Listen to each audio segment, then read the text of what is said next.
and various scholars have their own opinion regarding this. कुछ लोग कहते हैं कि मौर्याज मतलब मोर पिकअप टेमर्स थे Mauryas. Some says that the Mura was the name of the mother of Chandragupta Maurya. That's why the name Mauryans is adopted. Purana does not mention about Mauryas. At least that is what it is. Puran mentions whom? Chanakya, है ना. चाणक्य को mention करता है और चाणक्य को क्या बोलता है कि चाणक्य की वजह से, है ना. एक मिनट, मैंने क्या कर दिया. चाणक्य की वजह से क्या होता है, नंदाज को हटाया जाता है. नंदाज वर द इरिलीजियस रूलर्स, है ना, ऐसा पुराण में कहा है. महावंश में कहता है कि क्षत्रिय या मौर्य क्लैन के थे कौन? मौर्याज. मुद्रा राक्षस में कहता है कि Chandragupta Maurya connected to Nanda. Just in that's a Greek writer, he does not talk about की द ओरिजिन कहां है, बट ये बताता है कि Maurya Chandragupta Maurya was born in a humble family, एक हम्बल लाइफ जिया था. होमस, होमो कहते हैं. होमो मतलब ह्यूमन होता है, होमस मतलब कुछ तो होता होगा, है ना. होमो मतलब तो ह्यूमन ही होता है, होमो सेपियंस वहीं से आया ना. चलो, चंद्रगुप्त मौर्य कहां जन्म लिए, कैसे वो काउहर्ड से हंटर के पास रहने लगे थे. कौटिल्य ने देखा, कौटिल्य उठा के लाया और ट्रेनिंग दिया कहां? तक्षशिला यूनिवर्सिटी में. उसके बाद इन्होंने आर्मी बनाई किनकी? चोरों की, मलछोज की, चोरांगन की और फॉरेस्ट ड्वेलर्स की. और नंदाज को फिर हिमालय किंग पर्वतका से ये अलायंस किया एंड देन ही डिफीटेड, और वो डिफीट करते हैं. उसके बाद ही बिकेम द एम्परर. उसके बाद इनकी जो पहली लड़ाई होती है वो होती है सेल्यूस निकेटर से, और यहाँ पे ट्रीटी साइन होती है, और ये निकेटर अपनी बेटी की शादी जो है हेलेना बेटी है उसकी शादी कर देते हैं चंद्रगुप्त मौर्य से. मौर्याज चंद्रगुप्त मौर्य इनको in return of the area that Seleucus Nicator ceded to him, उसके बदले 500 हाथी देते हैं. किसको? सेल्यूस निकेटर को. मेगास्थनीज आता है, 7 साल तक पाटलिपुत्र में रहता है और उसने कुछ चीजें देखी, वो उसने लिखा. राजा के बारे में लिखा. राजा के बारे में उसने क्या लिखा? तो उसने लिखा राजा के बारे में कि भैया लार्ज सेलिब्रेशंस जब होते थे, फेस्टिवल्स होते थे, तभी आपका राजा साहब दिखते थे. उनके आसपास जो गार्ड्स थे वो पेड़ जो होता है ना, पेड़ पेड़ लेके चलते थे राजा के आसपास बगल में, उस पेड़ों पे चिड़िया बैठती थी. उसके बाद ये बोला कि राजा जब भी खाना खाता है उसकी पहले टेस्टिंग होती थी, उसके बाद राजा को खाना मिलता था. एक रूम में राजा 2 दिन से ज्यादा रहता नहीं था, है ना. वो जज था, कोर्ट में बैठता था, जस्टिस देता था, सेक्रीफाइसेस देता था, है ना. और फीमेल गार्ड्स थे उसके, ये सब लिखा उसने. एडमिनिस्ट्रेशन में लिखा है कि राजा हेड होता था, उसके काउंसिल होती थी. आर्मी 6 लाख लोग बताए इसने, बोला कि 30 लोग कंट्रोल करते थे. ये रोशन यादव हाल क्या करूंगा तुम्हारा, है ना. और आपके क्या 30 लोग थे और 6 अलग-अलग कमिटीज थी, और हर कमिटी में कितने लोग थे? 5 लोग थे जो बैठ के चलाते थे. सोसाइटी में बोला है कि 7 क्लास या कास्ट था जो कि यूजुअली था नहीं, है ना. उसने ऑक्यूपेशन को, प्रोफेशन को क्या देख लिया? कास्ट समझ लिया, बेवकूफ नहीं था, है ना. फिर क्या होता है? इसने लिखा कि ऑनेस्टी थी, लोग ईमानदार थे, है ना. दैट वाज रेयर, मतलब कोई गलती से चोरी कर लेता होगा, है ना. अकॉर्डिंग टू रीसेंट स्टडीज, ये पहले उसमें आनंद रीसेंट स्टडीज भूल जाओ अभी, तुम जो हिस्ट्री पढ़े जो सवाल आएगा वो पढ़ो, है ना. अभी अकॉर्डिंग टू रीसेंट स्टडीज बोलो. पीस एंड ट्रांक्विलिटी थी पूरे टाइम. फर्टाइल सॉइल, जो भी रीसेंट स्टडीज है उसको अभी कोलैबोरेट होने दो ना. कोई क्या बोलोगे, कंक्लूसिव एविडेंस आएगा ना, तब तो थर्ड एम्पायर का डिसीजन चेंज होगा. अभी तो फिलहाल वही जो है फर्टाइल सॉइल जो होता है ना, फर्टाइल सॉइल था आपका. फेमाइन मतलब सूखा नहीं पड़ता था, स्लेवरी नहीं था, जो कि था बट इसको दिखा नहीं है ना. तो ऐसा वाला था, बेवकूफ नहीं था, ठीक है. ही अडॉप्टेड जैनिज्म. किसने? Chandragupta Maurya adopted Jainism. और उसके बाद गद्दी अपने बेटे बिंदुसार को देके चले जाते हैं श्रवण बेलगोला. किसके साथ?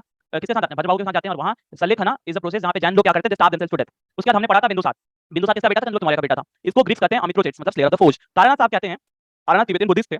ही सेड कि 16 स्टेट्स ये जीता था. मतलब इसने एम्पायर जो चंद्रगुप्त मौर्य से मिला था उसको एक्सपैंड किया, expanded the empire that he inherited from his father. Tamil text में, है ना, मौर्यन रूल और केरला केरला केरला और तमिल टेक्स्ट में आपको क्या मतलब, तमिल टेक्स्ट जो है उसमें लिखा गया है ना कि इसका जो रूल था वो केरला तक, मतलब बेसिकली मैसूर तक एक्सपैंड था बिंदुसार का. एंटियोकस वन जो राजा था सीरिया का, उसने भेजा था एक एम्बेसडर जिसका नाम था डेमेकस. और डेमेकस आया तो बिंदुसार उससे डिमांड करता है क्या? स्वीट वाइन ला दो, है ना, ड्राई फिग्स ला दो और सोफिस ला दो. ये दो तो मिल गए, सोफिस नहीं मिला. ये क्या फॉलो करता था? आजीविका फॉलो करता था. तक्षशिला में रिवॉल्ट हुआ, इसने अशोक को भेजा, अशोक ने वहां अच्छा किया तो उसको अवार्ड देके गवर्नर ऑफ अवंती बना दिया गया, ठीक है. और ये आजीविका से ज्वाइन किया था. और थ्रोन के लिए जो लड़ाई थी उसमें क्या हुआ? Obviously Ashok became the ruler. But ये जो यहाँ पे एक छोटा सा समझ लो कि वार ऑफ सक्सेशन जैसा कुछ तो हुआ होगा, है ना. वार ऑफ सक्सेशन जैसा कुछ तो हुआ था. Ashok the great. अब अशोक को द ग्रेट क्यों कहते हैं? भाई Ashok is called the great क्योंकि अशोक ने बेसिकली क्या किया?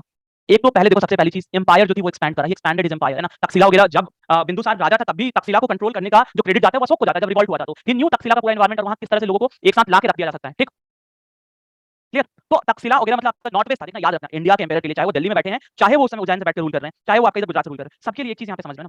ज्योग्राफी, अगर ज्योग्राफी आप समझते हो तो एक चीज यहाँ समझना. Let me use the other PDF to explain. देखो काफी इंटरेस्टिंग चीज है और ये समझ लो तो मजा आ जाएगा. और समझने वाली चीज क्या है कि देखो इंडिया के लिए, अगर आप इंडिया में रूल करते हो तो आपके लिए इंपॉर्टेंट क्या है ना. ये नॉर्थ वेस्ट है, इधर हिमालय है, तो इधर से तो आप प्रोटेक्टेड है ना. You are protected from this end, है ना. इधर तो प्रोटेक्टेड हो, इधर से कोई आएगा नहीं. आपके पास इधर सी है, सी है तो आपके पास आने के लिए ये मतलब it is a difficult route to come. आप उस समय ऐसे आपके शिप्स थे नहीं जो बीच पानी में आके ट्रैवल कर पाए, तो आपके आने का तरीका क्या था? यही मिडिल ईस्ट बच जाता था जिससे आपके यहाँ कोई आ सके. इधर से भी कोई नहीं आ सकता, ठीक. अब जो यहाँ बैठा हुआ है पाटलिपुत्र में, देखो उसको फायदा क्या था.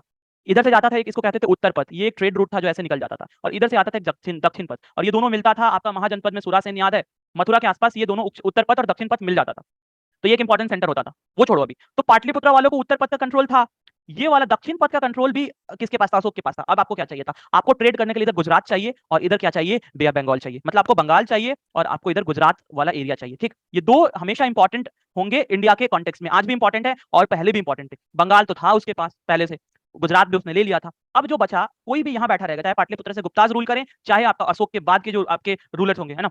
ये वाला जो एरिया था नॉर्थ वेस्ट, ये कंसोलिडेट नहीं कर पाते थे लोग क्योंकि इधर से लैंड रूट था और इधर से लोग आते जाते थे. इधर क्या था? इधर लाइफ कंपैरेटिवली हार्ड थी एज कंपेयर टू इधर, है ना. इधर लाइफ इजियर थी, है ना. इंडिया का geographical feature made the life easier for people here. यहाँ का लाइफ हार्ड था. तो कोई यहाँ से किधर आएगा, है ना. जैसे आप ऑस्मोसिस पढ़ते होगे ना, हायर टू लोअर जाता है ना, the fluid flows from higher to lower. वैसे ही अगर किसी को यहाँ हार्ड लाइफ मिल रहा है, इधर इजियर लाइफ है, तो ऑब्वियसली पीपल वुड टेंड कि इधर चलते हैं, इधर की तरफ आते हैं. और ऑब्वियसली यहाँ जो लोग थे ना, ये दे नेवर बिकेम यूनाइटेड. ये खुद में कभी यूनाइट हुए नहीं. तो ये एक फैक्टर नहीं था. There was a combination of factors that acted, है ना, इन नॉर्थ वेस्ट. और इसीलिए north west has been an, क्या बोलोगे, एक हमेशा से एक कॉन्फ्लिक्ट जोन रहा है. नॉट राइट नाउ, है ना. अभी भी देखोगे तो प्रेजेंट कॉन्टेक्स्ट में भी north west is a conflict zone, है ना. लेकिन उस समय भी ये नॉर्थ वेस्ट कॉन्फ्लिक्ट जोन था. और वो क्यों था? यही सब रीजंस है ना.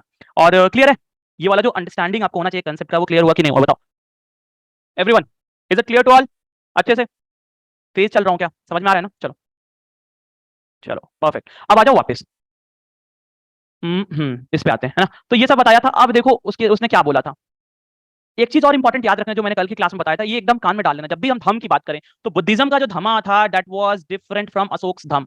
ये आपका स्टेटमेंट में क्वेश्चन पूछ सकता है, तो याद रखना, द बुद्धिस्ट धम is not something that is similar. देखो सिमिलर है बट सेम नहीं है। अशोक का धम्मा बुद्धिज्म के बारे में नहीं था। अशोक का जो धम था वो देखते हैं क्या था। तो अशोक ने जो पिलर इंस्क्रिप्शन चाहे तुम्हारा रॉक एडिक्ट कराया था, उसमें सबसे इंपॉर्टेंट क्या था? Animal sacrifice, expensive meaningless ceremonies को डिस्करेज किया था। कहा था कि भैया ये सब क्यों कर रहे हो? कहा पिलर पे चाहे रॉक पे लिख के लगवाया था। ठीक, इसके लिए था, प्रजा के लिए। Instruction for administration and for social welfare. Instruction for administration and for social welfare, उसमें इसने बताया था कि आपको क्या क्या वेलफेयर, मतलब यहाँ कुएं लगवाए हैं ना, यहाँ ये बनवाए, आप क्या क्या सुविधा है, ऐसा करके बताया था। एडमिनिस्ट्रेशन के लिए कि अधिकारियों को क्या क्या राइट्स हैं, वो क्या आपके साथ कर सकते हैं, क्या नहीं कर सकते। Non violence to animals, Brahmins and shramana as with respect. कहता है कि आप एनिमल्स को मारो मत, ब्राह्मण्स और श्रमण और बुद्धिस्ट को रिस्पेक्ट दो। ठीक। Human treatment of servant by masters and prisoners by government officers. अब ह्यूमन का मतलब क्या होता है? मानवीय व्यवहार करें। मानवीय मतलब एक इंसान के साथ जैसे व्यवहार होता है। अब यहीं से क्लियर होता है जब अशोक खुद से अपने एडिक्ट पे लिख रहा है कि please behave good with your servants, इसका मतलब स्लेवरी तो था ना भाई, है ना? तो स्लेवरी जो मेगास्थनीज कह के जाता है नहीं था, है ना, बेवकूफ का। तो यहाँ आके क्या क्लियर होता है कि स्लेवरी एग्जिस्ट करता था। ठीक, तो बोलता है कि भैया उनके साथ मानवीय व्यवहार करो। और अगर कोई लिख रहा है ना, जैसे मान लो तुम्हें क्लास में कहा जाता है ना, बिहेव बिहेव, है ना, डेकोरम मेंटेन करो, क्यों कहा जाता है? क्योंकि तुम लोग नहीं करते हो, तभी कहा जाता है ना। वैसे ही अगर कह रहा है, इसका मतलब यहाँ भी कोई ना कोई माइल्ड फॉर्म ऑफ अग्रेशन या जो भी बोलो कि एक्सप्लॉइटेशन तो होता होगा ना सर्वेंट का, तभी तो ये कह रहा है कि भाई मत करो, है ना? अगर तुम अच्छे होते तो तुमसे थोड़ी कहा जाता कि अच्छे बनो। तुम अगर रोज सुबह उठ जाते, थोड़ी मैसेज करके कहना पड़ता है कि उठ जाओ सुबह सुबह। Tolerance among all sect. अब देखो वही चीज है ना, कि जितने लोग सोसाइटी में रहते हैं, बुद्धिज्म हो, जैन जैन लोग रह रहे हो, हिंदू रहते हो, है ना, सारे लोग क्या रखें? टॉलरेंस रखें एक दूसरे के साथ, है ना। सेक्ट लिखा हुआ है, रिलीजन नहीं लिखा हुआ है। ठीक है, याद रखना। Replacement of very Ghosha with धम घोषा। अब भेरी घोषा क्या होता था कि साउंड ऑफ वार ड्रम्स। कभी भी आप देखे होंगे ना, वो रामायण चाहे कहीं भी कि वो ऐसे आके ड्रम बजाते हैं कि सुनो सुनो सुनो, लगान देना है, चाहे तुम्हारा वो करना है ना, क्या लड़ाई पे चलना है, लड़ाई हो रहा है ऐसा वाला। तो वैसा अनाउंसमेंट बंद करा के इसने क्या किया? साउंड ऑफ पीस, धम घोषा, धम ऑब्वियसली अशोकास धम, है ना, तो उसको रिप्लेस कर दिया। Maintenance of constant contact with rural people, धमयाला। अब देखो ये क्या है? Constant contact with rural people. Ashoka क्या करता था? अशोक यूज्ड टू, कभी कभी ऐसे रैंडम होता है ना, आजकल सुनते हो ना लोग, वो करते हैं सब यूपीएससी ऑफिसर्स, देखोगे आईएएस वगैरह, औचक निरीक्षण करते हैं। औचक निरीक्षण क्या होता है? कि भाई अचानक से कहीं आप चले गए and you try to examine the condition, है ना, कि जो standard operating procedure SOP follow हो रहा है कि नहीं हो रहा है, इसको कैसे चेक करोगे? तो एज अ किंग आपके पास तो मिनिस्टर्स हैं, और क्या पता मिनिस्टर्स भी साथ में मिले होंगे कि फॉलो नहीं कर रहे होंगे, तो आपको ये सब पता करने के लिए क्या करना होगा? और आप पता करने कहां जाएंगे? जब सबसे आप सबसे पिछड़े वो जगह जाएंगे, तब आपको पता चलेगा आपके प्लान इंप्लीमेंट हो रहे हैं कि नहीं हो रहा है। तो वही अशोक करता था, और इसको धमयाला कहते हैं ना। धम यात्रा होगा यार, धम याला नहीं होगा, धमा धमा यात्रा लिखना, इसको धम यात्रा कर लेना। ठीक है, धम यात्रा। ठीक है, क्लियर है? बोलो। ठीक है, ये धम यात्रा है, मतलब यात्रा करता था ये। मैं लिख देता हूं स्पेलिंग। तो यूज्ड टू ट्रैवल, और ये धम यात्रा करता था ताकि लोगों की प्रॉब्लम्स को ये आइडेंटिफाई कर पाए, या देख पाए कि क्या सही से ऑफिसर्स काम कर रहे हैं। क्लियर है? तो दिस वाज द 7 फीचर्स, या this was the 7 points on which Ashoka's dhamma was based on. तो अशोक का धम बेसिकली यही था। अशोक ये कहता था अपने एडिक्ट्स में, पिलर्स में। क्लियर सबको? कोई ऐसा जिसको नहीं क्लियर हो? अब देखो एक क्वेश्चन प्रीवियस ईयर आपका यहाँ से आया कि which of the following is not included in of state. अब शब्द अंग थ्योरी का मतलब, सप्त मतलब होता है 7 एंड अंग मतलब होता है पार्ट्स। तो 7 पार्ट थ्योरी मतलब 7 एलिमेंट्स, कौटिल्य जो होते हैं भाई साहब, ये कहते हैं कि कोई भी स्टेट राज्य को बनने के लिए 7 चीजें अनिवार्य हैं। और ये 7 अनिवार्य चीजें क्या हैं? तो स्वामी, मतलब एक राज्य का एक राजा होना चाहिए, जरूरी है। आमत्य मतलब मिनिस्टर्स, ऑफिसर्स होने चाहिए जो राजा की आज्ञा का पालन करें और लोगों तक राजा की आज्ञा को पहुंचाएं। जनपद, टेरिटरी, भैया लोग होंगे, पॉपुलेशन होगा, तब तो तुम राजा होगे, नहीं तो राजा किसके होगे? है ना? वो वही वाला हाल हो गया कि तुम किसी के लिए राजा हो, तुम्हारे लिए कोई रानी है, बस तुम दो लोग खुश हो, दुनिया से कोई मतलब नहीं, है ना? तो वैसा वाला राजा नहीं बनना है। राजा बनना है किसका? पॉपुलेशन हो तब। नहीं तो खाली मम्मी राजा बेटा भी बन के रहोगे तो समस्या है ना।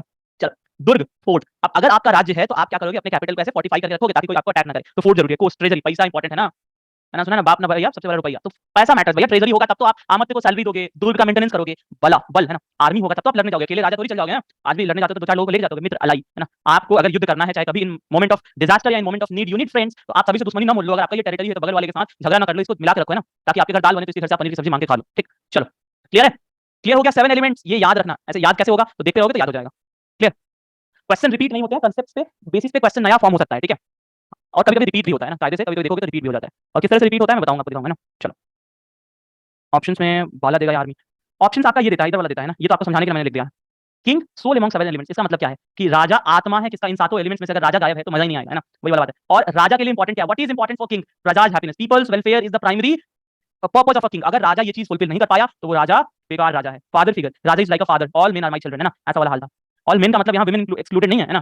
ठीक, फिलोसफी वाले कहते हैं कि अगर कैपिटल एम एन लिख दिया, है ना, उनका क्रिटिसिज्म होता है कि फिलोसफी में हर जगह मैन मैन लिखा हुआ है, तो वो मतलब they do not consider women as a human being. तो उसने उन्होंने कहा बाद में कि नहीं सुनो ना, मैन लिख रहे हैं, इसका मतलब है कि मेल फीमेल जितने ह्यूमन बीइंग्स हैं कैपिटल एम में सब आ जाएंगे, और स्मॉल एम से लिख रहे हैं, इसका मतलब क्या है? पुरुष है। ठीक, तो ये फिलोसफी वालों का चुसला है।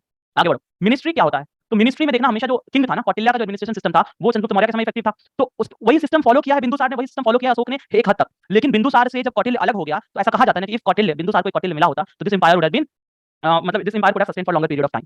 मिनिस्ट्री में कहते हैं कि मंत्रीस होते हैं, मंत्रीस मतलब द हाईएस्ट एडवाइजर्स, और इनके लिए कौटिल्य लिटरली अर्थशास्त्र में बहुत सारा टेस्ट लिखा है, वो टेस्ट पास करेंगे तब जाके इनको मंत्री बनाया जाता था। This were the highest advisers of the king. और जरूरी नहीं है कि इनका एडवाइस किंग माने, याद रखना। The king was not bound to take to consider या to take the advice of this people, है ना। उसको एडवाइस मानना है, माने नहीं मानना है, मत माने उसकी मर्जी, है ना। ऐसा वाला केस था। मंत्री परिषद, अभी तो मंत्री परिषद होता है, इसमें पुरोहित, महामंत्री, है ना, और युवराज, ये लोग होते थे ना। युवराज मतलब समझते हो राजा का आपका जो भी सक्सेसर होगा वो, ठीक।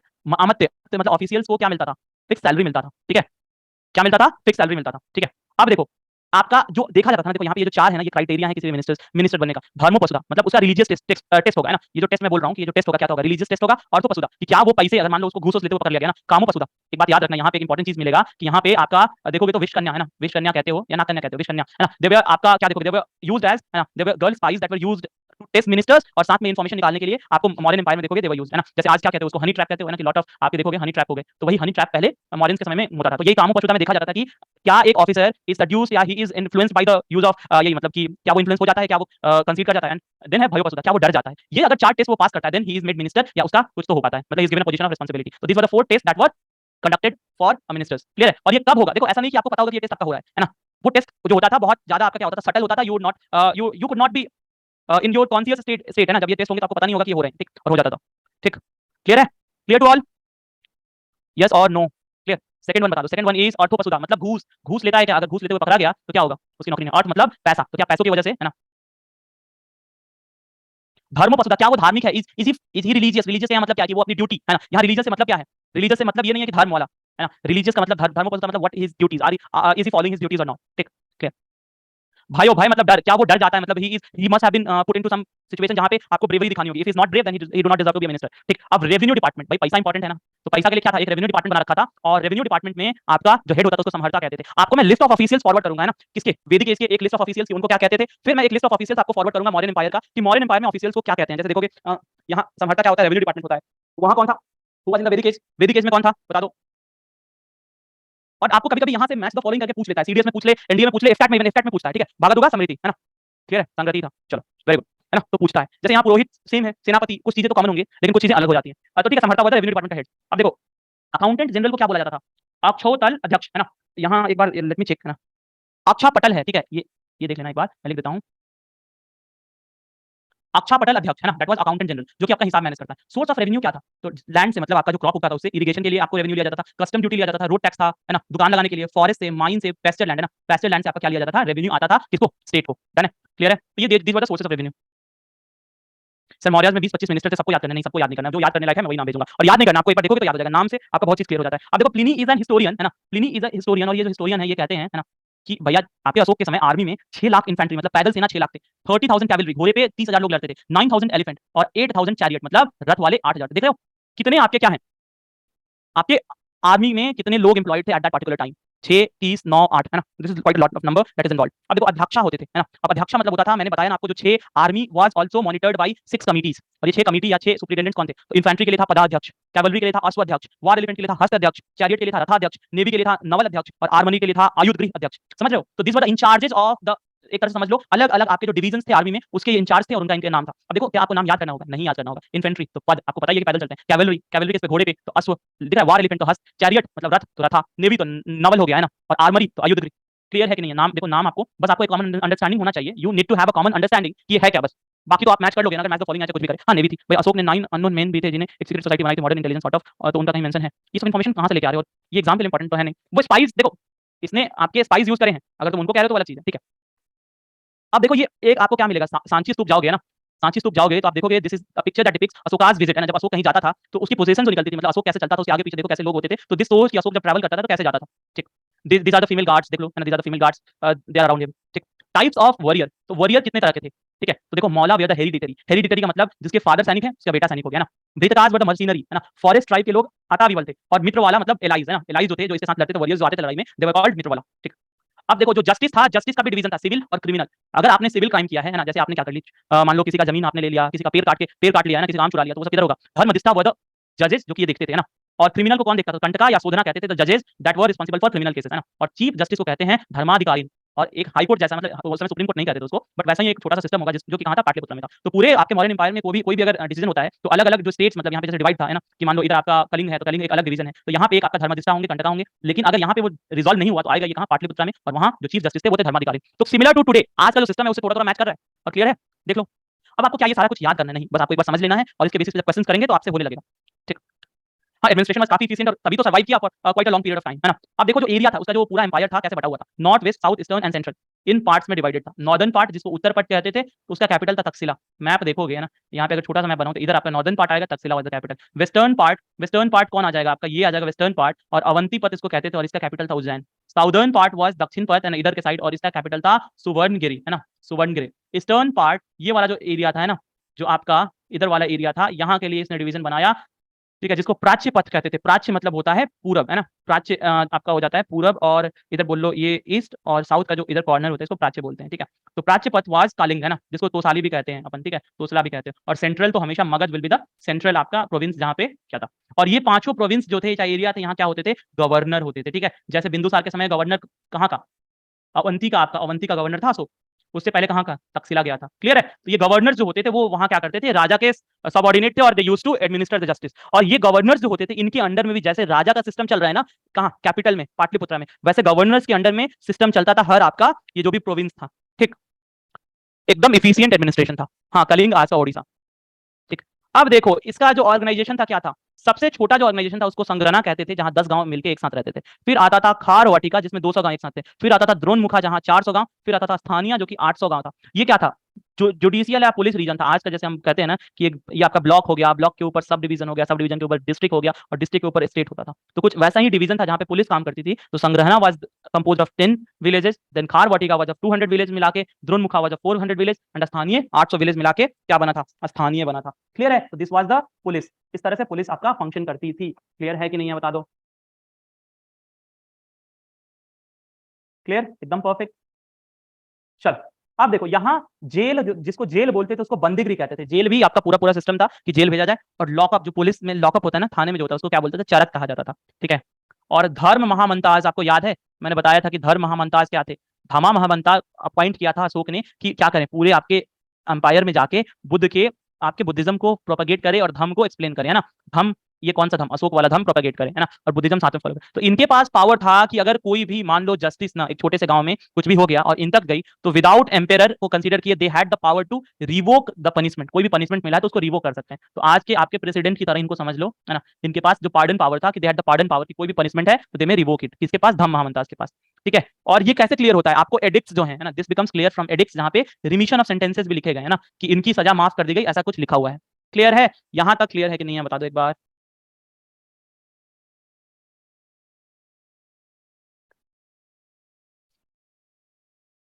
चलो,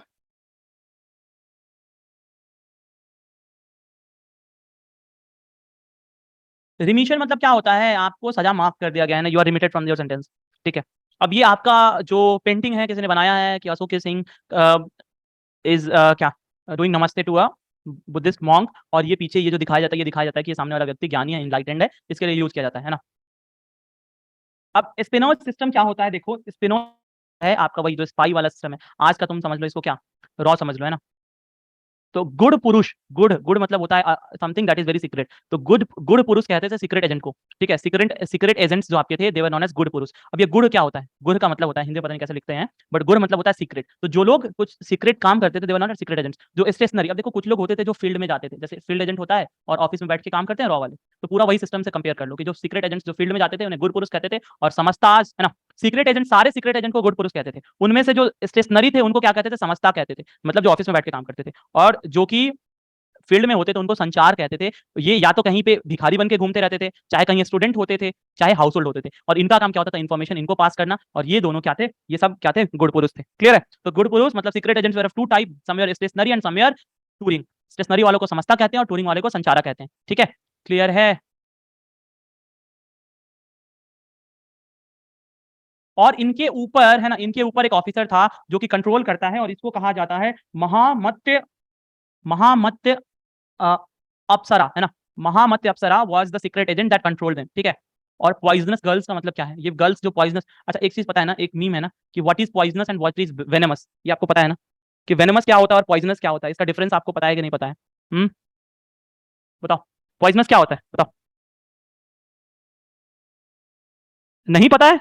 ऐसा कैसे नहीं पता पॉइजनस और वेनेमस का? देखो पॉइजनस ये कुछ होता है ना, जो भी चीज पॉइजनस होता है, अगर तुम खाओ और तुम खाने के बाद मर जाओ तो दैट इज पॉइजनस, ठीक? तुम कुछ भी कंज्यूम करो, तुम खा लो तो वो पॉइजनस होता है, जिसको तुम कंज्यूम करो तो मरो। और वेनेमस क्या होता है? वेनेमस इज समथिंग जो तुमको काट ले और तुम मर जाओ तो वेनेमस। जैसे स्नेक इज वेनेमस, पॉइजनस नहीं होता है, स्नेक इज वेनेमस, ठीक? पॉइजनस क्या हो जाएगा? जो तुम कुछ खा लो और तुम मर जाओ तो दैट इज पॉइजनस। तो वेनेमस और पॉइजनस का डिफरेंस क्लियर है? तो पॉइजनस गर्ल्स क्या मतलब यहाँ पे विश कन्या, this were the girls that were tasked with killing, अगर किसी को मारना भी है तो ये यूज की जाती थी, है ना, कि they were sent to kill people, ठीक? पॉइजनस खा ले तो डेथ, लेकिन वेनेमस खा के नहीं मरते until you have internal bleeding. अच्छा, हाँ,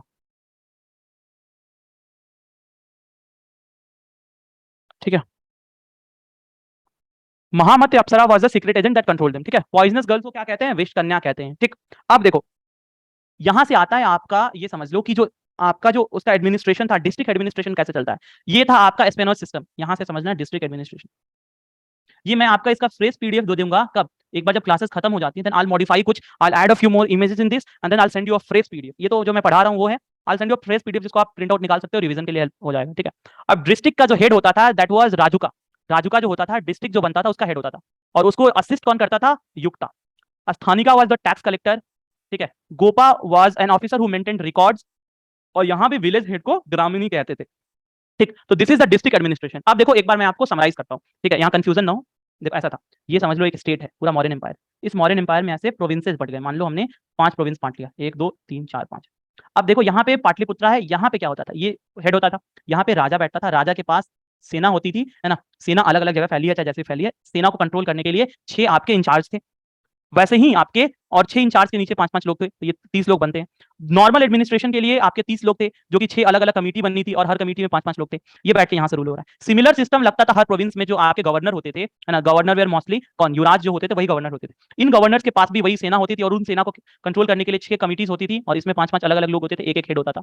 और सिविल मैटर के लिए 6 कमिटी होती थी और 5-5 अलग-अलग लोग होते थे। क्लियर है? अब इस एक प्रोविंस के अंदर में मान लो छोटे-छोटे डिस्ट्रिक्ट्स हैं। अब इन डिस्ट्रिक्ट्स में जो हेड होता था उसको क्या कहते थे? राजू का कहते थे, और उसको असिस्ट करता था युक्त।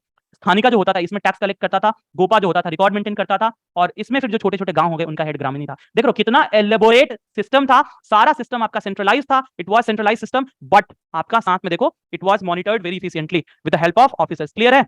तो कंफ्यूजन तो कोई नहीं है। जो हमने स्टेट के लिए पढ़ा वो गवर्नेंस के लिए रेप्लिकेट हुआ, और अलग से हमने डिस्ट्रिक्ट एडमिनिस्ट्रेशन पढ़ लिया। क्लियर? एक बार बताओ, क्लियर है सबको? चलो, और देखो आई नो यहाँ आपको इसको थोड़ा सा रिवाइज करना होगा, एक बार जाके रिवाइज करना। इसमें मैं आपको, this is the part where you need to study yourself, है ना? यहाँ कोई कंसेप्ट नहीं है, यहाँ कोई अंडरस्टैंडिंग मैं आपको डेवलप नहीं करा सकता, बस मैंने जो रिलेट कराना था मैंने रिलेट करा दिया।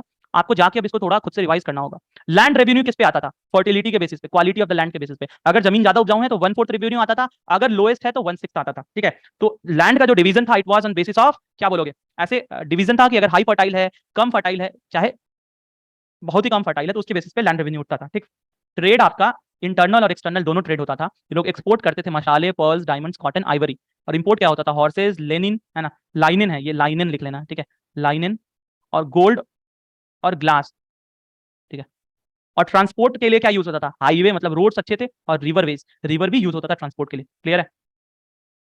क्लियर है आपका यहाँ तक कि ट्रेड कैसे होता था, ट्रेड के लिए क्या क्या यूज होता था? अब देखो यहाँ पे लैंड रेवेन्यू क्लियर नहीं हुआ? लैंड रेवेन्यू जो लिया जाता था that was on basis of quality of land, है ना? किसके बेसिस पे? Quality of land. जैसा जमीन होगा वैसा रेवेन्यू होगा। अगर आपका जमीन कम फर्टाइल है तो आपको टैक्स 1/6 देना है। मान लो अगर आपने 6 केजी अनाज उगाया तो 1 केजी आपको क्या देना है? टैक्स देना है। हाई फर्टाइल है, अगर फर्टिलिटी ज्यादा है, तो अगर आपने 4 केजी उगाया तो आपको 1 केजी दे देना होगा। आपने अगर 6 केजी उगा लिया तो आपको 1.5 केजी वापस देना पड़ेगा, किसको? राजा को, ठीक है? सोसाइटी, उस समय सोसाइटी में क्या था? वुमेन्स का कंडीशन कैसा होगा? तो बैड होगा। आप देख लो हड़प्पा में वुमेन अच्छे पोजीशन पे थी।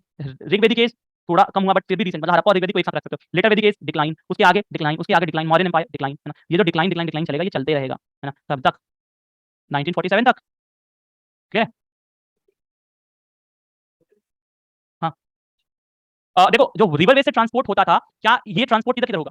मॉरियंस की जो ट्रांसपोर्ट की, मतलब जो भी ट्रेड आपको दिखता है ना, तो ये ट्रेड इधर सेंट्रल एशिया में ही होता था। तो इंटरनेशनल की जब हम बात करें, नेशनल था कि इंटरनेशनल था, तो ये तो पूरा मॉरियन एम्पायर ही था। इधर जो भी ट्रेड होगा इंडिया में वो तो आपका नेशनल ही कहा जाएगा। तो इधर जो सेंट्रल एशिया से जो ट्रेड होता था, if you may call international, तो यही आप इधर से जाते थे, ठीक है?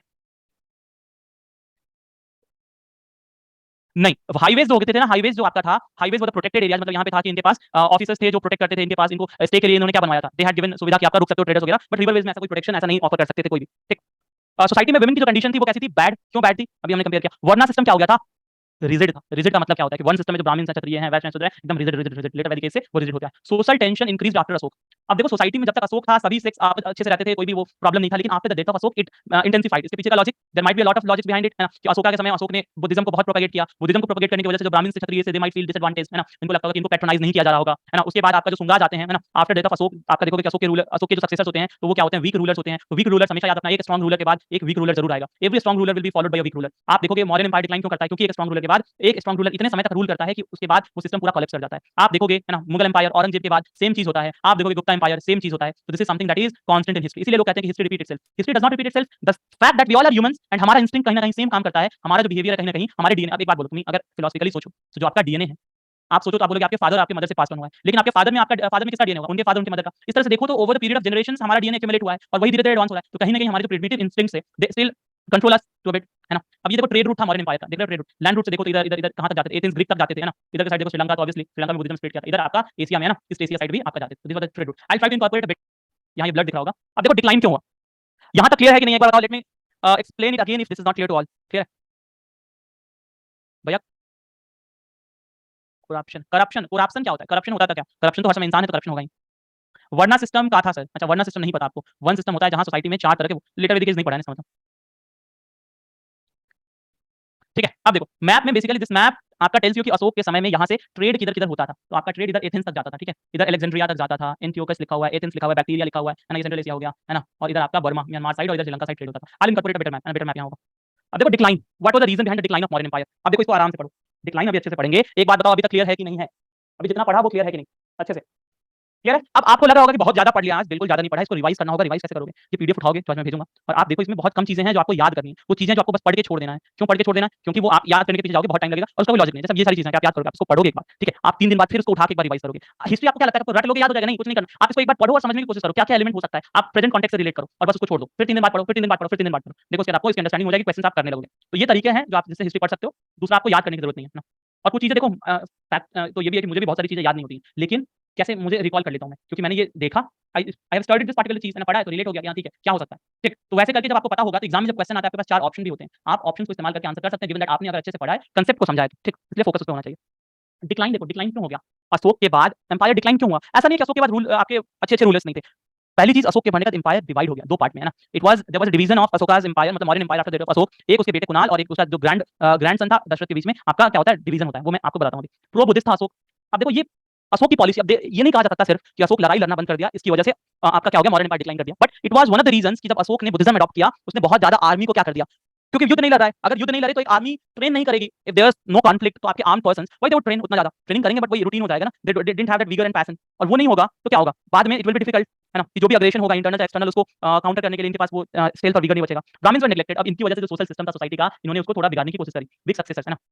वीक सक्सेसर्स मतलब जो इसके बाद आपके जो सक्सेसर्स आए दे वर वीक, जिसकी वजह से पॉलिटिकल और इकोनॉमिक इंस्टीट्यूशंस जो थे वो डिग्रेड हो गए। Ashok used lot of money, है ना, Ashok used lot of money for propagation of Buddhism. तो इसने जो ट्रेजरी था उससे बुद्धिज्म को प्रोपगेट करने में बहुत ज्यादा पैसे खर्च किए, और जिसकी वजह से जो बाकी सक्सेसर्स थे अशोक अशोक मैनेज कर लिया, क्योंकि he was a great ruler, but बाकी लोग उसके बाद मैनेज नहीं कर पाए। ब्यूरोक्रेसी, ब्यूरोक्रेसी का क्या मतलब है कि जो इतना एक्सटेंडेड सिस्टम था इसमें करप्शन तो होगा ही ना। देयर आर इंस्टेंसेस एडिक्ट जहां पे अशोक ने अपने ऑफिशियल्स को बोला है कि आप ईमानदारी से काम करें, try to serve the people. जो आपका नॉर्थ वेस्ट वाला रीजन था उधर के साइड जो ब्यूरोक्रेसी थी दैट वाज वेरी करप्ट, और अशोक को उसको बार-बार खबर मिलता था, अशोक वाज ट्राइंग, मतलब ऐसा अशोक के उसमें देखने मिलता है कि Ashok is trying very hard कि ऑफिसर्स को वो क्या कर पाए, सही रास्ते पे लेके आ पाए। ठीक है, policy of non violence, non violence मतलब वही कि भैया लड़ेंगे नहीं, इसकी वजह से आर्मी की फाइटिंग स्पिरिट कम हो गई थी। एंड पुष्यमित्र सुंग, अब पुष्यमित्र सुंग क्यों एक डिक्लाइन का फैक्टर है, क्योंकि ये क्या करता है, ये मौर्यन एम्पायर को खत्म करता है और अपना सुंगा डायनेस्टी, है ना, he is the founder of Sunga dynasty, जो मौर्यन एम्पायर को, मौर्यन डायनेस्टी को फॉलो करती है। ये क्या करता है, ये टेक ओवर कर लेता है, and he was the governor in case of the last Mauryan empire. Clear है, एम्पायर। तो लास्ट मौर्यन रूलर का ये क्या था, गवर्नर था, और उनसे ये क्या करता है, पावर अपने हाथों ले लेता है। तो डिक्लाइन क्लियर है कि why Mauryan empire decline, why Mauryan empire decline. Brihadratha, या एग्जैक्टली कहां का गवर्नर था, गवर्नर का मतलब बृहद्रथ था, he was one of the governor of the provinces. ठीक, चलो अब देखो यहाँ पे डिक्लाइन अगर क्लियर है तो एक चीज मैं आपको बताना चाहूंगा, ये मॉडर्न आर्ट मैं कल पढ़ाऊंगा, I am not going to teach you modern art today, क्योंकि आप कंफ्यूज हो जाओगे ना मॉडर्न आर्ट क्या था, बट ये अपन कल पढ़ेंगे और इसके बाद हम स्टार्ट करेंगे, क्या स्टार्ट होगा, पोस्ट मॉडर्न एम्पायर। ठीक है, और ये जो पोस्ट मॉडर्न एम्पायर होगा इसमें मैं आपको पहले बता देता हूँ, आप जो नोट्स देखते होंगे that this notes that I have shared are very elaborate, तो कुछ चीजें आपको वहां से जो मुझे लगेगा कि सेल्फ एक्सप्लेनेटरी आप समझ सकते हैं, I will refer to those notes, आपको मैं बता दूंगा कि ये चीज आप वहां से पढ़ लें, अदरवाइज बाकी चीजें हम पढ़ेंगे। क्लियर है। अब मैं ऐसा क्यों करने बोलूंगा, आपको लगेगा सर आप स्किप कर रहे हो, नहीं मैं स्किप नहीं कर रहा हूं, आई एम जस्ट ट्राइंग कि आपका जो सिलेबस होगा टाइम से चला जाए और we get enough time to practise questions. Remember history में सबसे ज्यादा आपका कांसेप्ट कहां क्लियर होता है? क्वेश्चन पढ़ने में। आई नो पढ़ने में बहुत मजा आ रहा है, पिछली बार है ना क्लासेस अगर लेने चले हिस्ट्री की तो मैं पूरे के पूरे 4 महीने आपको हिस्ट्री पढ़ा सकता हूं, ये हिस्ट्री और बेटर डिटेल में और बेटर एनालिसिस के साथ, but that is not going to help you in CDS, है ना। बहुत मजा तो आएगा, कुछ लोगों को मजा आता है, कुछ को नहीं आते, है ना। बट द पॉइंट इज कि आपको हमेशा भूलना नहीं है कि आपका एग्जाम है सीडीएस, आपको इसमें क्वेश्चंस करने और क्वेश्चंस करने के लिए आपको क्वेश्चंस की प्रैक्टिस ज्यादा चाहिए रादर देन स्टडिंग थिंग्स। तो अपन क्वेश्चन पे फोकस करेंगे, कुछ टॉपिक्स होंगे जिनको क्वेश्चन के थ्रू क्लियर करेंगे। कल का क्लास नहीं होगा, कल संडे है, आपको रिवीजन करना है। मैं आपको वो जो टेस्ट था हम लोग कर रहे थे बुद्धिज्म और जैनिज्म वाला, है ना, एक मैं प्रैक्टिस आपका एंशिएंट हिस्ट्री का प्रैक्टिस वो करा रहा था, 2-4 क्वेश्चंस किए थे, उसका मैं पीडीएफ आपको फॉरवर्ड करूंगा। रिवीजन के बाद उसको सॉल्व करना, उसके बाद मैं उसका आपको आंसर की भेज दूंगा। ठीक ठीक है, करेक्टेड आंसर की आपको मैं I forward that to you. ठीक है, तो आपका एक होमवर्क रहेगा, लेकिन उसको रिवाइज करने के बाद अब क्या करना, उसको सॉल्व करने की कोशिश करना। चलो अभी देख लो, अभी ये आर्ट वाला जो पोर्शन है इसको थोड़ा समझते हैं, कल अपन रिवाइज कर लेंगे, अब इसको थोड़ा समझते हैं। ठीक, थोड़ा समझेंगे। देखो अब देखो, अशोक के बाद आप बोलोगे सर बाकी किधर गए, है ना। अशोक के बाद आपने कहा कि Brihadratha was the last ruler, आपने यहाँ लिख दिया कि Brihadratha was the last ruler, लेकिन अशोक और बृहद्रथ के बीच में कितने लोग थे? तो अशोक और बृहद्रथ के बीच में बहुत सारे लोग थे जिनको हमें पढ़ना नहीं है, we need not study those rulers, है ना, उनका कोई मतलब नहीं है। एक जो डिवीजन था, डिवीजन आपका मैंने सबसे ऊपर वाले पेज में लिख दिया है, यहाँ देखो मैं आपको लेकर आता हूँ। आफ्टर अशोक क्या हुआ, लेटर मौर्यन एम्पायर में क्या हुआ, there was division of empire, Dasharath और कुणाल, जो आपका पूरा एम्पायर था ईस्ट और वेस्ट में बट गया, east went to Dasharath and Kunal के पास गया वेस्ट। संप्रति, है ना, इन दोनों के बाद आया संप्रति, संप्रति जो रूलर आया उसने यूनाइट किया, क्या पूरा एम्पायर यूनाइट कर दिया। मतलब ये जो डिवीजन था, दो लोग रूल कर रहे थे, संप्रति आया, एक फिर से एक पूरा किंगडम हो गया, लेकिन इस किंगडम में इसने इधर का जो एरिया था नॉर्थ वेस्ट खो दिया। सबसे पहले कोई इंसान हारता पता है क्या है? कोई भी रूलर जो पूरा ये सब कॉन्टिनेंट कैप्चर करता है, इधर वाला एरिया ही हारता है। ठीक है, जो उसके बाद वाले रूलर आते हैं, उसके बाद सलीसुका, देकावर्मन, अस्थाधवन, बृहद्रथ, है ना। तो यही बृहद्रथ या Brihadratha was the last ruler, ये सब लोग बिना मतलब के थे ना। और कुछ में तो सुंग जो थे, ही founded the Sunga dynasty and Sunga dynasty was the Brahman dynasty. ठीक, क्लियर है। तो आपका जो लेटर मौर्यास है, चाहे आपका जो डिक्लाइन है after Ashoka, that is not something that we need to study in detail, but हमें यही पढ़ना है। अब देखो मैंने आपको एक चीज बताया था कल की नहीं परसों की क्लास में, हाँ, देववर्मन है ना, ये जो है क्या लिख दिया, डेकावर्मन नहीं है ना, मैथ वाला डेका और डेसी नहीं करना है, इधर किधर गया, देववर्मन है ना। ठीक है, चलो मैंने आपको एक चीज बताया था, वो चीज क्या था? इंडो ईरानियन हम जब देख रहे थे, इंपैक्ट ऑफ ईरानियन इन्वेजन, तो मैंने बोला था आर्ट एंड आर्किटेक्चर में उनका क्या था। आर्ट एंड आर्किटेक्चर में ऑडिबल है, मैं आपको बताया था ना, मैंने आर्ट एंड आर्किटेक्चर में इन्फ्लुएंस दिखता था स्कल्पचर्स में। अब देखो वो आपको अशोक के समय दिखता है, वो दिखता कैसे, मैं आपको दिखाता हूँ, काफी अच्छे से समझना।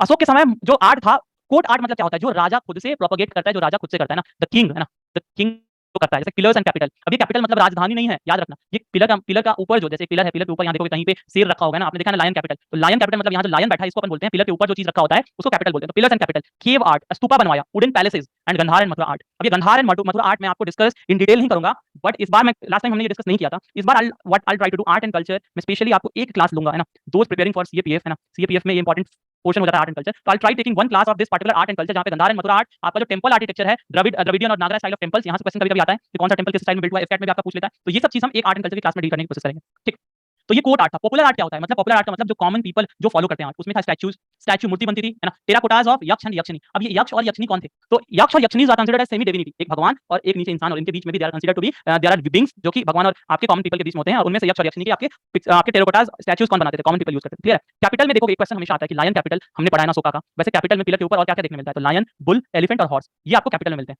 अब देखो जो मैं पर्शियन आपके ईरानियन इन्फ्लुएंस की बात करता था, तो अशोका के जो पिलर्स हैं, Ashokan pillars, you look at the image, यहाँ तो इसमें नहीं है ना, बट अशोकास पिलर्स जो थे were inspired from Persian pillars. मैं इधर कहीं तो पिलर दिखा था इस पीडीएफ में, कहीं ना कहीं पिलर तो था। हाँ, जैसे देखो ये जो है ना, पिलर के ऊपर देखोगे यहाँ तक पिलर है, पिलर के ऊपर ये जो है ना, दिस इज कैपिटल। तो कैपिटल पे अगर लायन है तो ये लायन कैपिटल हो गया, हॉर्स है तो हॉर्स कैपिटल, ऐसे करके, है ना, बुल है तो बुल कैपिटल। ये देखो this is pillar, this is Ashoka's pillar, और इस पिलर को देखो, और मैं आपको एक चीज समझाऊंगा, समझना काफी इंटरेस्टिंग चीज है। ये पिलर देखो, इस पिलर में तो मुझे एक चीज बस बताना, क्या ये पत्थर एक है या बहुत सारे पत्थर को जोड़ के बनाया गया है? बस मुझे एक चीज बताओ, इज दिस पत्थर सिंगल पत्थर या फिर ये पत्थर को जोड़ जोड़ के बनाया गया? वन सिंगल स्टोन, है ना, ये पूरा एक ही पत्थर है, this is called monolith. Monolith का मतलब क्या होता है कि भाई एक ही तुम्हारा पत्थर होगा, सिंगल, मोनो मतलब एक और लिथ मतलब पत्थर, तो मोनोलिथ बोलते थे। ठीक, अब देखो ये ऊपर जो लगा है इसको बेल कहते हैं, यही दिस इज कैपिटल, है ना, दिस इज कैपिटल, और ये वाला जो पोर्शन होता है इसको कहते हैं बेल। ये जो लगा है ना पिलर और कैपिटल के बीच वाले पोर्शन को बेल कहते हैं। ठीक, अब आगे आ जाओ। हाँ देखो यहाँ clear, this is the bell, है ना, इन्वर्टेड बेल, है ना, देखो ये उल्टा है, this is inverted bell and this is called pillar. Pillar पे देखो यहाँ लायन है, यहाँ आपको हाथी दिख रहा है, यहाँ बुल दिखेगा, घोड़ा दिखेगा। ठीक, तो ये आपके क्या थे, एनिमल्स थे जो आपके कैपिटल पे दिखते हैं। ठीक, अशोका के कैपिटल पे लायन, बुल, एलिफेंट और हॉर्स दिखता है, वो दिख गया क्लियर। अब देखो ये स्तूपा है ना, स्तूपा अपन बाद में, स्तूपा भी आर्ट एंड कल्चर में, स्तूपा के बारे में भी थोड़ा डिटेल पढ़ेंगे। अभी आ जाओ पर्शियन से आपका ये कैसे इन्फ्लुएंस था। तो सबसे पहले जो पिलर दिखता है वो पर्शियन पिलर दिखते हैं ना, आप देखोगे तो आपका उधर क्या बोलते हो ना, पर्शियन एरियाज में आपको पिलर देखने मिलता है, जैसे ईरानी मितानी इंस्क्रिप्शन है, तो वो दैट आर कुछ पिलर्स, और वहां जो पर्शियन पिलर्स होते हैं दे आर कंपोजिट। यहाँ मोनोलिथ मतलब यहाँ एक पत्थर होता है, और पर्शियन पिलर्स होते हैं पूरे मोनोलिथिक होते हैं। ठीक, ऐसे जो जो बने होते हैं अलग अलग पत्थर, यहाँ क्या होता है एक ही पत्थर होता है। दिस इज स्मूथ, देखे आपने फोटो देखा एकदम स्मूथ था, इनमें ग्रुप्स होता है। अब ऑब्वियसली जब ज्वाइन हुआ है तो ग्रुप्स का मतलब जैसे आप किसी पेड़ पे चढ़ने के लिए देखते हो ना, कहीं ऊंच होता है, कहीं थोड़ा ऊंचा होता है, कहीं नीचा होता है, जिसमें आप पैर अटका सको, हाथ से पकड़ सको, दिस इज कॉल्ड ग्रुप्स, है ना। लेकिन स्मूथ का मतलब एकदम स्मूथ है, जैसे आपका नारियल में भी ग्रुप्स होता है। कोई पेड़, एक इक्विलिप्टस का पेड़ जब देखोगे ऊपर से नीचे तक कितना लंबा एकदम स्मूथ होता है, उस पे चढ़ने के लिए आपके पास कहीं कोई ग्रुप मिलेगा, उस तरह समझो। बेल ऑन टॉप, ये जो मैंने बोला, इधर देखो किधर गया ये फोटोग्राफ, सही समझ में आएगा आपको। ये मैं बोल रहा था किधर गया, अ, मैं आपका कल इसको दोनों का कंपैरिजन फोटो से दिखाऊंगा। ये जो बेल मैं बोल रहा हूँ ये केवल टॉप में होता है, किसमें? अशोक के पिलर में। और उस जो पिलर होगा ना, मान लो यहाँ पे वो ग्रुप होगा, तो यहाँ एक बेल होगा, ठीक है, यहाँ पे ये कंपोजिट होगा, फिर यहाँ एक बेल होता है, और फिर यहाँ पे कुछ तो बनाया होगा। ठीक, ऐसा उनका होता है। और ये वाला देखो एक कंपोजिट होता है, एक सिंगल पिलर होता है, यहाँ एक बेल होगा, उसके ऊपर कैपिटल लगा होगा। ठीक, तो ये डिफरेंस है। फिर आ जाओ अबैकस। अभी अबैकस क्या है? तो अबैकस बेसिकली ये जो है ना, हाँ किधर गया बेल, ये ठीक है। आपका अबैकस क्या हो जाएगा, लेट मी, मैं थोड़ा भी यहाँ अबैकस आई एक्सप्लेन टुमारो, ठीक है। अबैकस क्या है मैं आपको कल एक बार बता दूंगा, ठीक। इस पिक्चर से क्लियर नहीं हो पा रहा है क्योंकि इस पिक्चर में नहीं है। Foundation not present, bell set foundation. अब क्या हो रहा है देखो, इसमें क्या करते हैं ना, एक पत्थर लेते हैं, पत्थर को नीचे हल्का सा डिग करते हैं और यहाँ से ऐसे खड़ा कर देते हैं, ये हो गया उसका पिलर। इसमें क्या होता है, जैसे मैंने बोला नीचे एक बेल होता है, बेल एक एज एन फाउंडेशन, इसके ऊपर फिर पत्थर पत्थर लगाते हैं फिर बनाते हैं, ठीक है। इसमें एनिमल कैपिटल होता है, मतलब ऊपर में जो कैपिटल होता है उस पे लायन ही होगा, कोई जानवर ही होगा, लेकिन जो पर्सन पिलर्स होते हैं उसमें एनिमल के साथ साथ कहीं कहीं ह्यूमंस की भी आपको क्या दिखेगा, ह्यूमंस के भी फोटोग्राफ्स आपको, मतलब ह्यूमन का भी, जैसे यहाँ लायन था ना, लायन की जगह एक वहाँ इंसान बना हुआ देखने मिलेगा उस इसके टॉप पे, यहाँ पे आपको देखोगे तो एक इंसान बना हुआ ऐसे देखने मिलेगा, ऐसे उड़ता हुआ हवा में, ठीक है। तो this was the difference between Ashoka's and the Persian pillars. Ashoka's pillar were influenced, या बोलो आप क्या बोलोगे, inspired from Persian pillars but not accurate. आपका क्या था, बहुत सारे डिफरेंसेस थे, और ये डिफरेंसेस बताते हैं कि Ashoka's pillar were different from Persian pillar, but हाँ it was inspired from Persian pillar. Inspired किस सेंस में, आइडिया के सेंस में कि हम पिलर बनाएंगे और पिलर के ऊपर इंफॉर्मेशन लिखा जाएगा जो कि जनता के लिए होगा, क्लियर है, और इसके लिए पिलर्स बने। क्लियर है सबको कि पिलर का पर्पस क्या था? तो पिलर का पर्पस था कि एक तो उससे पता चलेगा कि हमारा यहाँ तक कंट्रोल है ना, हमारा कंट्रोल यहाँ तक है। दूसरी चीज, उससे जनता को इन्फॉर्मेशन पता चलेगी, लोगों को पता चलेगा the king is doing something, है ना।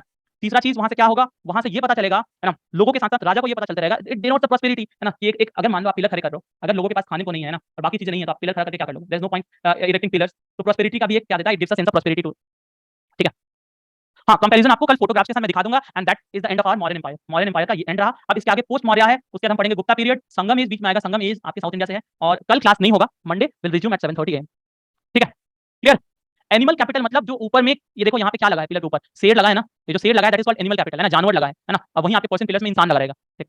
फिर आपका समझ लो हिस्ट्री में और कितना रह गया, कितना बोर हो गए तुम लोग, है ना, कभी तो पूछने लगे हिस्ट्री में कितना रह गया, अभी मॉडर्न आने दो ना, बहुत सारी लड़ाइयां पढ़नी है, बहुत कुछ पढ़ना है, ठीक, क्लियर। चलो जिनको डाउट नहीं है दे मे लीव द क्लास, कुछ लोगों के अभी डाउट्स लेते हैं।